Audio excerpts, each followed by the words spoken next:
My name is Emily Carter, and I'm 28 years old. Just 6 months ago, I was living in San Francisco, managing product teams, attending investor meetings, and building the kind of life people write LinkedIn posts about. But life has a way of humbling you when you least expect it. The startup I'd helped grow from scratch collapsed overnight after a ruthless acquisition. I lost my job, my apartment, and in a way, a piece of myself. With nothing left in the city and nowhere else to go, I packed my things and flew back home to Oregon, back to the small town I once swore I'd never return to. My father greeted me at the airport with silence.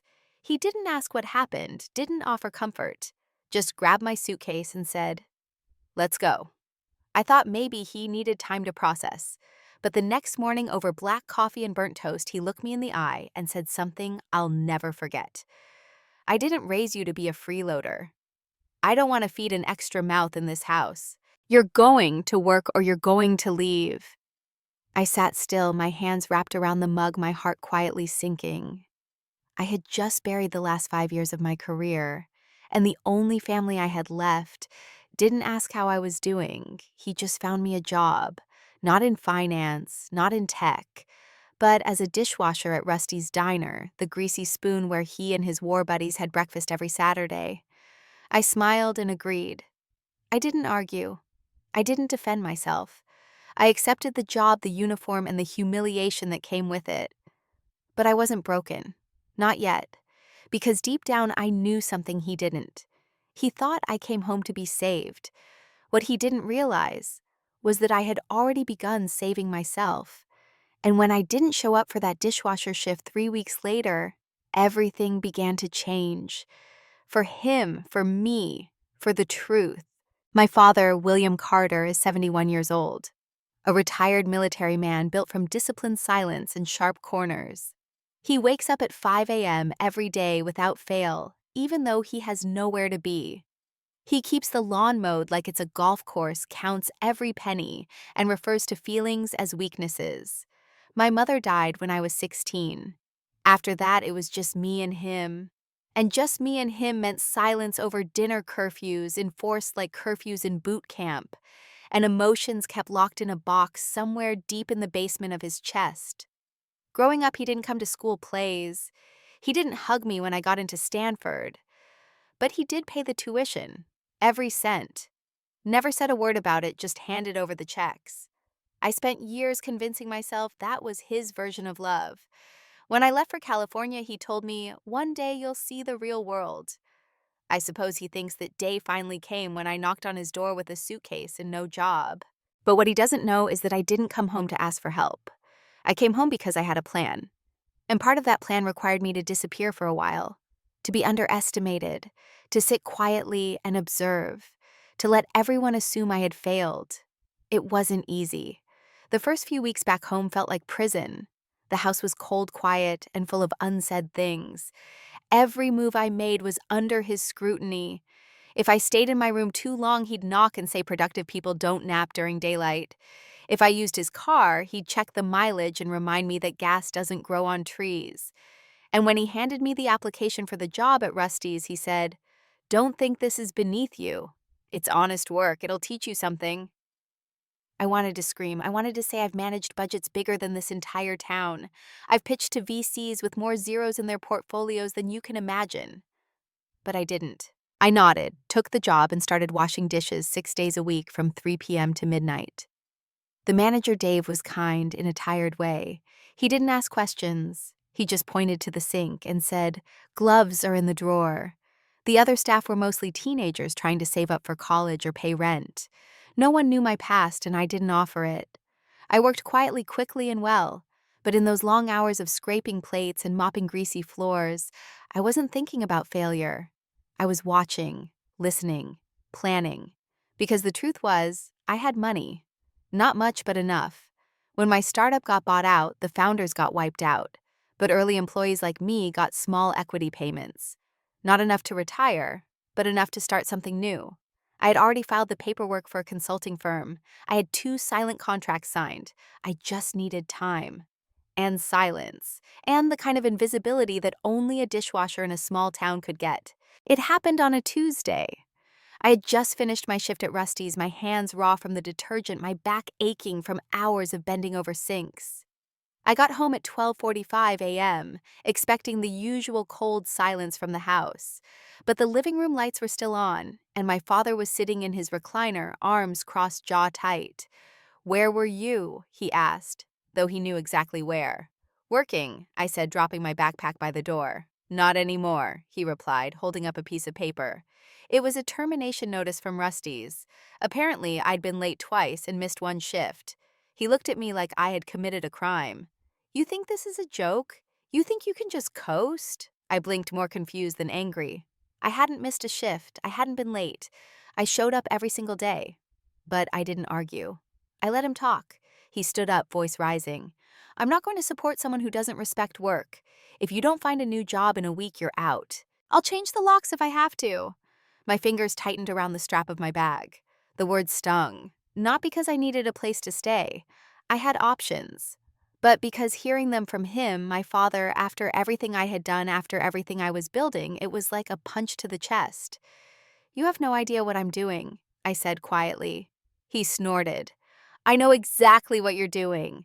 Sleeping all day, wasting your education, hoping someone bails you out." I said nothing more.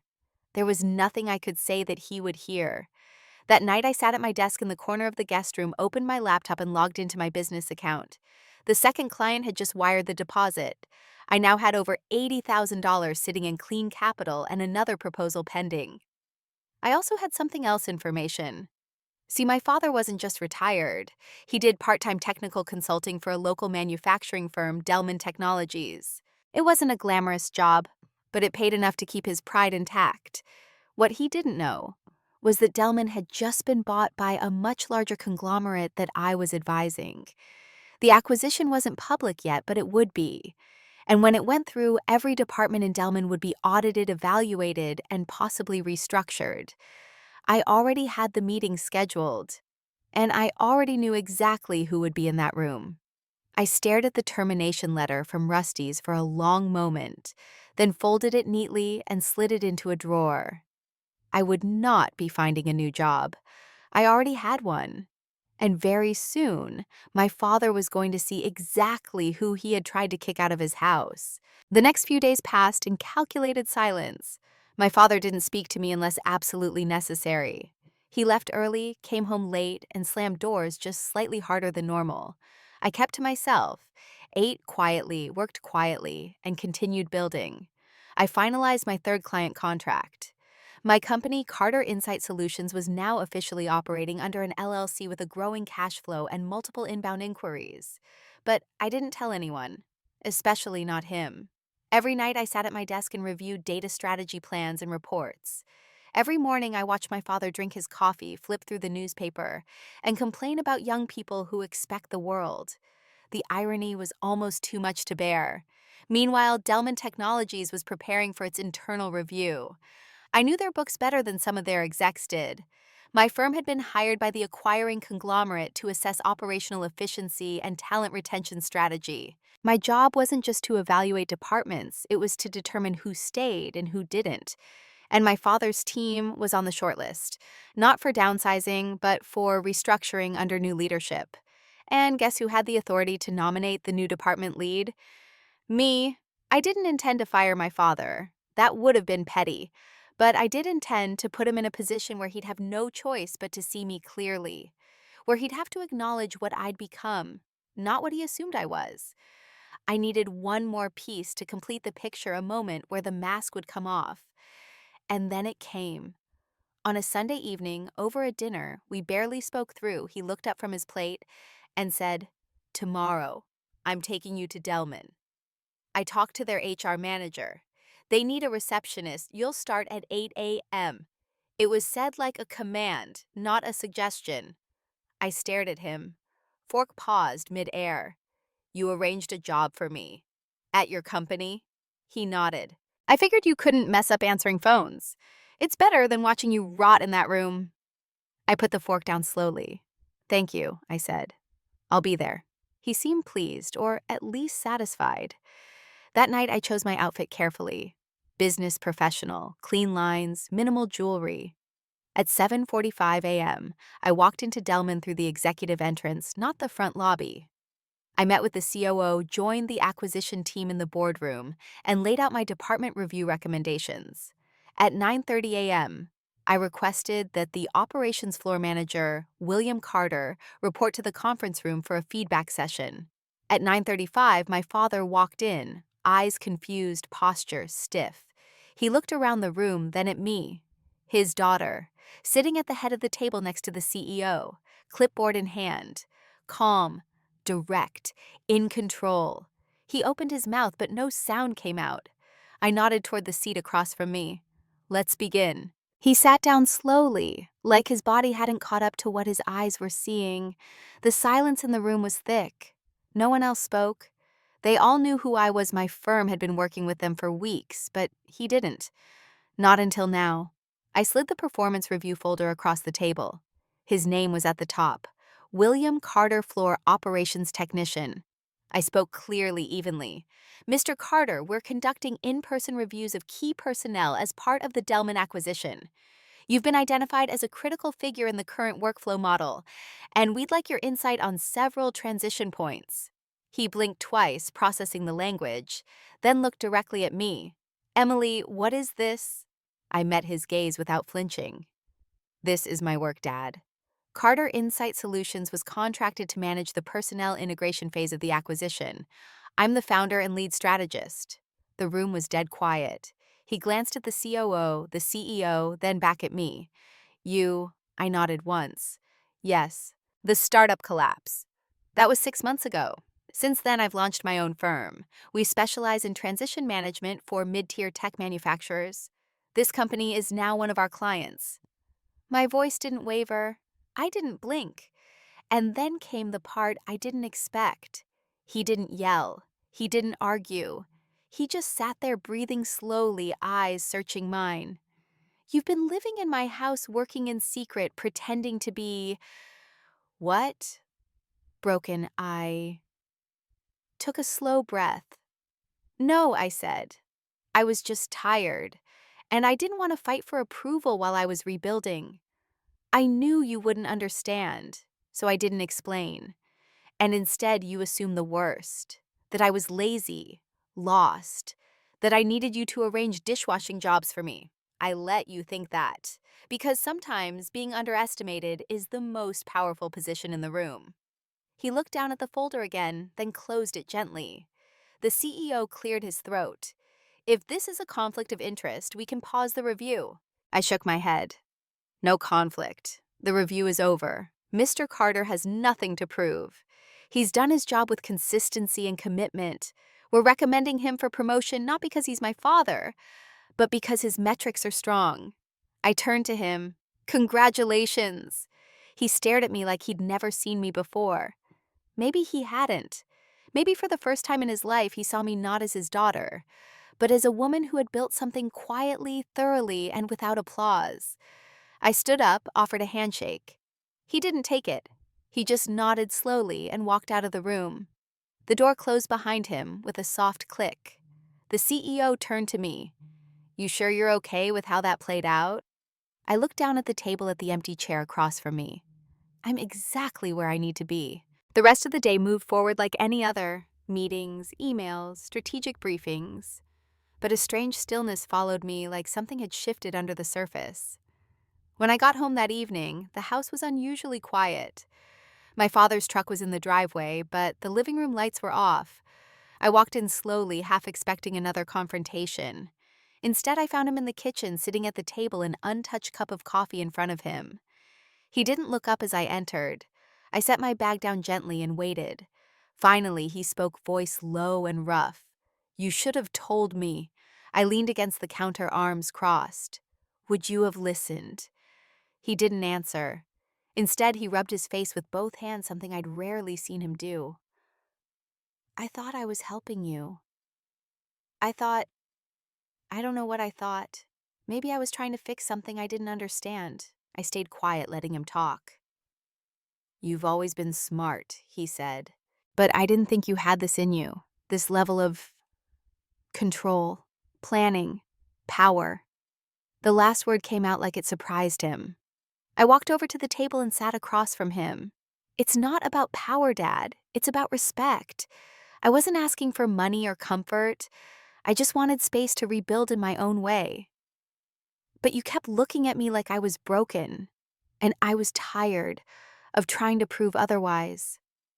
He looked up, then eyes tired. Maybe I was wrong. Maybe I still see you as 16, scared, fragile. But you're not. You're. He trailed off. I'm not scared anymore, I said softly. I've been through enough to know what I'm made of. He nodded slowly, the silence stretching out between us like a long thread finally pulling taut. I'm proud of you, he said. Quiet, almost a whisper. It was the first time I'd ever heard those words from him, and as strange as it sounds, I didn't need them anymore. But they still mattered. We sat there a while longer, not saying much. Just two people sharing a quiet kitchen, the weight between us finally shifting. I wasn't looking for an apology. I wasn't looking for validation. I had already given those things to myself. But in that moment, I saw something I hadn't seen in years. My father wasn't just a man stuck in his ways. He was a man trying to understand the world all over again. The next morning, he didn't leave early like usual. I was already dressed for a video call with a potential client when I saw him lingering in the hallway, staring at the framed photo of my graduation from Stanford. He looked different, less rigid somehow, as if the armor he'd worn for years had cracked just slightly. I poured him coffee and set it on the table without a word. He nodded, a simple gesture that carried more weight than any lecture he'd ever given me. Later that day, he knocked on the door of my makeshift home office. "Can I come in?" he asked, as if the room had become foreign territory. I gestured toward the second chair. I expected him to ask questions about my clients, my business, the contracts. Instead, he said, "I don't know much about startups or investing or what you do. But if there's ever a way I can help you, let me know." I smiled, not out of triumph, but out of relief. Maybe this was the start of something new. That evening we had dinner together without tension. He didn't talk much, but when I brought up a minor supply chain issue I was dealing with, he offered a suggestion, practical, grounded, surprisingly useful. That was our language, I realized. Not emotions, solutions. And for the first time, it didn't feel like a battle. It felt like connection. Days turned into weeks. My company gained traction. I hired 2 assistants, started planning for expansion. My father kept going to Delman, but now with a different energy. I learned from one of the execs that he'd started mentoring younger technicians, sharing insights from decades of hands-on experience. He was no longer just a floor operator. He was a leader. Sometimes he'd ask about my meetings. Not much, just enough to let me know he cared. And one evening, while fixing a broken hinge on the screen door, he said, "You were right to wait. I wasn't ready to see you clearly. We didn't hug, we didn't get emotional." But I stood beside him holding the screws while he worked, and in that quiet task, there was more understanding than years of words could have provided. I wasn't angry anymore. I wasn't proving anything. We were just two people who'd finally met in the middle. It wasn't one moment that changed everything. It was the small ones, the quiet shifts, the absence of old tensions. We didn't sit down for a grand apology, and we didn't rewrite history. But my father started knocking before entering my room. He started asking instead of assuming. And in return, I started offering pieces of my world, letting him into a place he once dismissed. One night I showed him a pitch deck I was preparing. It was clean, sharp, full of numbers and ideas I was proud of. He read through it slowly, asking a few questions, nodding here and there. When he finished, he looked at me and said, "I couldn't do any of this. But I can see why you can." That was his way of saying he respected me. I took it. We never revisited the diner job, never brought up the dishwasher shifts or the accusation that I was dead weight. Those words had faded, replaced by newer ones. Encouragement, curiosity, respect. He even asked me once if I thought he could do consulting after retirement, maybe help companies with operational discipline. I told him the truth, he absolutely could. He smiled, the first real one I'd seen in a long time. There was still distance between us, gaps that wouldn't close overnight. But something stronger had replaced the silence. Mutual recognition. And that was enough. One evening, sitting on the porch watching the sun drop behind the trees, he said, I spent a lot of time thinking being a parent meant control. Turns out it's more about trust. I didn't say anything, just let the words settle into the air between us. Maybe we both needed this detour. Maybe the version of me he finally sees is the one he'd been afraid to acknowledge. Maybe I'd been afraid to show her to him until now. I wasn't the same girl who left for California with big dreams and a chip on her shoulder. I was someone who'd fallen rebuilt and chosen to do it without spectacle. And he wasn't the immovable man I once feared. He was human, trying, changing. And in that realization, something healed, not completely, but enough. By the time summer rolled in, the house no longer felt like a battlefield. It felt like a place of rest, of quiet effort, and slow understanding. I wasn't planning to stay much longer. I had plans to move into my own apartment downtown, closer to where some of my newer clients were based, but I didn't feel the urgency to escape like I once did.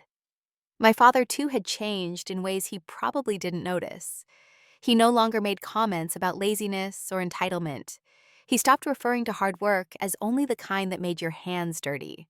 One evening after dinner, he walked into the living room with an envelope. I thought maybe it was another utility bill or something official, but when I opened it, I found a photo. It was me, at 12 years old, standing in front of a science fair poster, holding a blue ribbon. You were always the smart one, he said, sitting down across from me. I just didn't know how to show I was proud. I stared at the photo for a long time. That moment had faded from my memory, buried under years of silence and effort. But now it came rushing back. The excitement, the nerves, the hope that he'd notice. And maybe he had, just not in the way I needed back then. I realized something in that moment. We both had been doing the best we could with the tools we had. He was raised on survival, on discipline, on suppressing emotion. I was raised to break patterns, to seek meaning, to build something new. For years, I saw him as the wall I had to climb over. But maybe he was the foundation I'd been fighting against, without realizing it had supported me all along. And now he was learning to let go. And I was learning to forgive.